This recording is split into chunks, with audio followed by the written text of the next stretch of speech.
రాష్ట్రంలోని అన్ని వర్గాలను కాంగ్రెస్ మోసం చేసిందని బీజేపీ సీనియర్ నేత లక్ష్మణ్ విమర్శించారు. సరూర్నగర్లో నిర్వహించిన బహిరంగ సభలో ఆయన మాట్లాడారు. ప్రధాని మోదీ నేతృత్వంలో దేశం అగ్రగామిగా దూసుకెళ్తోందని చెప్పి ఆయన చెప్పుకొచ్చారు. ఒక సంవత్సరం యొక్క రేవంత్ రెడ్డి గారి పాలన, ఈ ప్రజా వ్యతిరేక పాలన పట్ల విసిగిన ప్రజానికము ఏ రకంగా ఇవాళ అల్లాడిపోతున్నారో తెలంగాణలో చాలా స్పష్టంగా మీ ముందు పెట్టడం జరిగింది.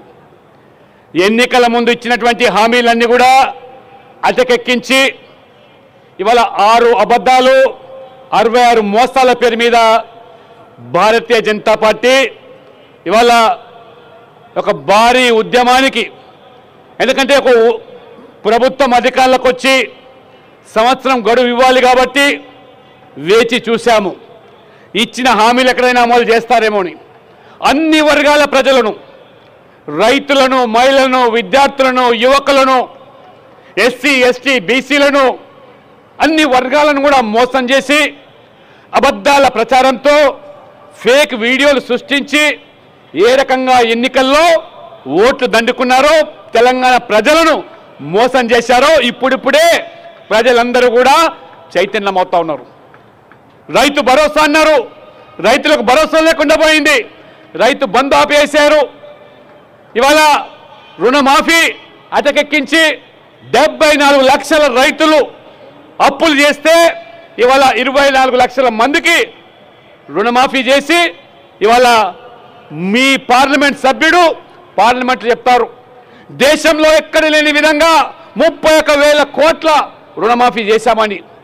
ఇక్కడ మంత్రి చెప్తాడు, మొదటి విడతగా 17,000 కోట్ల రుణమాఫీ జరిగింది, భవిష్యత్తులో మళ్ళీ 14,000 కోట్లు మాఫీ చేస్తామని. పొంతలు లేని మాటలు మోసపుచ్చి అధికారులకు వచ్చిన మీరు ఆనాడు బీఆర్ఎస్ ప్రభుత్వము కేసీఆర్ పట్ల విసిగే ప్రజానికము మార్పు కోరుకున్నారు. వాళ్ళ యొక్క అవినీతి, బంధుప్రీతి, వాళ్ళ యొక్క మరి పూర్తిగా ఏ రకంగా తెలంగాణ దోచుకున్నారో ఆ కుటుంబం పట్ల విసిగిన ప్రజానికము మార్పు కోరుకుంటే ఆ మార్పులో లాభపడ్డటువంటి కాంగ్రెస్ పార్టీ రేవంత్ రెడ్డి గారు ప్రజలు మిమ్మల్ని నమ్మి ఓటేయలేదు. మీరు ఇచ్చిన హామీలు ఏవైతున్నాయో ఎక్కడ అమలు జరిగితే బాగుపడతామని చెప్పి, కానీ జరిగింది ఏమిటి? ఈ ఫేక్ ప్రచారాలు, అబద్ధాల మోసాలతో పుట్టిన ఈ కాంగ్రెస్ పార్టీ ఇవాళ మీరు పార్లమెంట్ సమావేశాలు చూస్తున్నారు. ఎక్కడ కూడా ఇవాళ పార్లమెంట్ సమావేశాలు జరగకుండా గత 10 సంవత్సరాలుగా నరేంద్ర మోడీ గారి నాయకత్వంలో ఈ దేశం అగ్రగామిగా మారుతూ ఉన్నది. ప్రపంచంలోనే అభివృద్ధి దూసుకుపోతూ ఉన్నది. పేదలకు ఇవాళ ఆ పథకాలు చివరి వ్యక్తికి అందుతూ ఉన్నాయి. కాబట్టి ప్రపంచంలోనే ఇవాళ భారతదేశం ఒక శక్తివంతమైన దేశంగా మారుతూ ఉంటే గత 3 పర్యాయాలుగా రాహుల్ గాంధీ నేతృత్వంలో కాంగ్రెస్ పార్టీ ఓడిపోతూ ఉంటే తిరుగులేని విజయాన్ని, ఒక చరిత్రను సృష్టించి 3వసారి నరేంద్ర మోడీ గారు ప్రధానమంత్రి అయితే సహించలేక కొన్ని విదేశీ శక్తులు ఏ రకంగా అమెరికాలో కుట్రలు మణుతూ ఉంటే ఈరోజు దానికి వంతబాడుతున్నారు రాహుల్ గాంధీ గారు. OCCRP అనే ఒక సంస్థ ఈ దేశం, భారతదేశము అగ్రగామిగా మారుతూ ఉన్నది. ఇవాళ నరేంద్ర మోడీ గారు తిరుగులేని నాయకుడిగా మారిపోతున్న ప్రపంచంలోనే. అందుకనే ఒక దుష్ప్రచారం, విష ప్రచారం చేస్తూ ఏ రకంగా అక్కడ వారు ఆ యొక్క పన్నే కుట్రల్లో పౌల్గా మారి రాహుల్ గాంధీ గారు ఏ రకంగా ఇవాళ పార్లమెంటు కార్యకలాపాలు స్తంభింపజేస్తున్నాడో మీరు కళ్ళారా చూస్తున్నారు. ఆనాడు కరోనా కష్టకాలంలో 21 సంవత్సరం ఆనాడు జూలైలో ఈ దేశం యొక్క శాస్త్రజ్ఞులు గొప్పగా దేశీయమైనటువంటి వ్యాక్సిన్లు 2 తయారు చేసి ప్రపంచానికే అందజేస్తూ ఉంటే ఆ వ్యాక్సిన్ ఏ రకంగా కోవాక్సిన్ ఇతర దేశాలకు ఆ రకంగా ఆ కోవిడ్ బాధితులకు ఊరటగా మారితే ఇదే యొక్క సంస్థ ఆనాడు జార్జ్ సోరస్ కానివ్వండి, ఈ OCCRP సంస్థలు కానివ్వండి, ఆ కోవాక్సిన్కి వ్యతిరేకంగా విష ప్రచారం చేస్తే మరుసటి రోజే రాహుల్ గాంధీ ఇక్కడ మరి భారతదేశంలో ఆ కోవాక్సిన్కి వ్యతిరేకంగా, ప్రభుత్వానికి వ్యతిరేకంగా ఏ రకంగా ప్రచారం చేశారు. ప్రతి పార్లమెంట్ సమావేశం సందర్భంగా ఏదో ఒక అంశాన్ని తెర మీదకి తీసుకొస్తే అక్కడ కుట్రలు మణుతూ ఉంటే విదేశాల్లో విదేశీ శక్తులకు ఊతమిచ్చే విధంగా రాహుల్ గాంధీ వివరిస్తూ ఉంటాడు.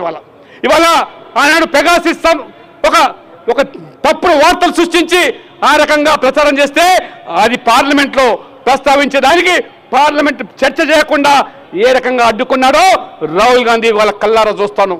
ఆ రోజు ఇదే ఓసీసీఆర్పీ సంస్థ ఆనాడు ఇండియన్ హెరాల్డ్ కేసులో 5,000 కోట్ల అవినీతికి సోనియా గాంధీ రాహుల్ గాంధీ బాధ్యులని చెప్పి విచారణ జరుగుతూ ఉంటే ఇదే సంస్థ ఆ విదేశాల్లో ఇది సోనియా గాంధీ రాహుల్ గాంధీకి వ్యతిరేకంగా రాజకీయ కుట్రలు జరుగుతున్నాయి భారతదేశంలోని ప్రచారం చేస్తున్నారంటే ఓసీసీఆర్పీ రాహుల్ గాంధీ వేరు కాదు, శరీరాలు జార్జ్ సోరస్ ఈ యొక్క రాహుల్ గాంధీ వేరు కాదు, శరీరాలు వేరు కావచ్చు కానీ మీ ఇద్దరి ఆత్మ ఒక్కటే.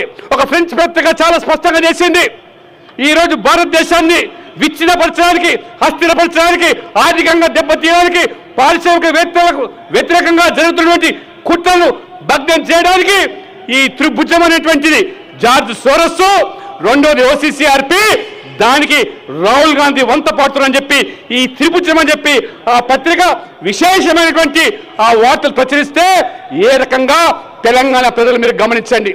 ఈ దేశాన్ని అస్థిరపరచడానికి పన్నే కుట్రల్లో కాంగ్రెస్ పార్టీ ఏ రకంగా పౌలుగా మారుతున్నదో అప్రమత్తంగా ఉండండి.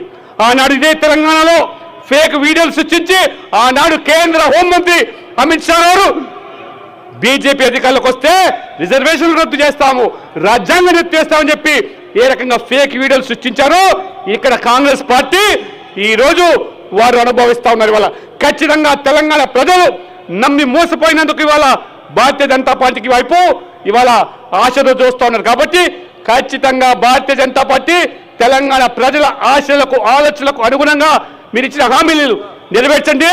లేకపోతే హర్యానాలో ఏ రకంగా ప్రజలు కర్రుగాల్చి వాత పెట్టారో, మహారాష్ట్రలో కాంగ్రెస్ పార్టీకి దిక్కు లేకుండా చేశారో, ఇది కాంగ్రెస్ భవిష్యత్తు మొత్తం దేశం మొత్తం కూడా తుడిచిపెట్టుకపోతా ఉన్నది. కాబట్టి తెలంగాణలో మినుకుంటున్నటువంటి కాంగ్రెస్ పార్టీకి బుద్ధి చెప్పాల్సిన అవసరం ఉంది. దానికి వాళ్ళ బీజేపీ పూనుకుంటా ఉన్నది, ఉద్యమానికి తెరలేపింది, ఉద్యమానికి సిరికలు చుట్టడానికే ఈరోజు ఈ కాంగ్రెస్ యొక్క 7 ఏళ్ల పాలన పైన రాష్ట్ర అధ్యక్షులు కిషన్ రెడ్డి గారి నేతృత్వంలో కాచుకోమని చెప్పి రేవంత్ రెడ్డి గారిని సవాల్ చేస్తున్నాం.